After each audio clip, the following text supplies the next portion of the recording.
Yeah. Absolutely. So I came to Syntropic via a key member of the Syntropic World community, Benny, and him and I have this regular conversation. And one day he just had this transmission.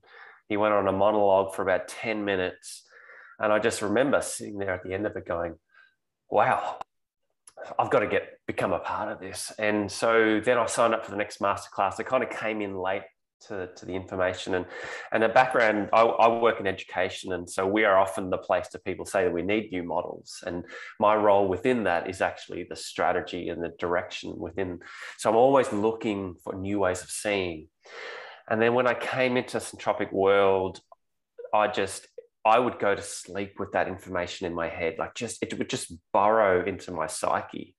And then I found that it was personally transformative, and it was a framework and models for me to see the transformation I had in my own life, but also of ways of working with people.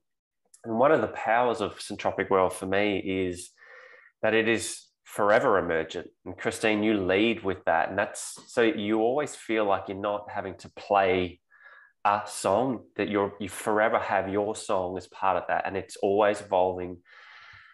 The principles like a procession and perturbation, they just show up in my life all of the time. And what I love about Bucky's way of seeing the world is it's just delightfully human. And yes, it can be logical, but he also honors the mythos and he honors the sort of poetic way of meeting the world. And so I know that it's having impact because I'm presenting a new way, like our 10-year plan for the school.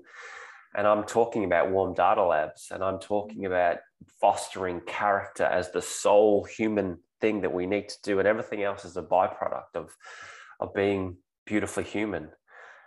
And Syntropic World and the rabbit holes and Christine's wisdom and her fierce just dedication to this it's just like it's been an anchor for me. So for those of you who are in this space, like I've sat with the work and it spirals. And then I try to try to understand it. And then I go, I don't get it. And then it just continues to have its way with me. And I find examples in the world. But the community is just what a bunch of human beings. And that, like, you have the concepts and you're building your work, but it's actually the meeting of others. There's just a warmth in it that I've not found in other spaces. So that's my Syntropic World experience.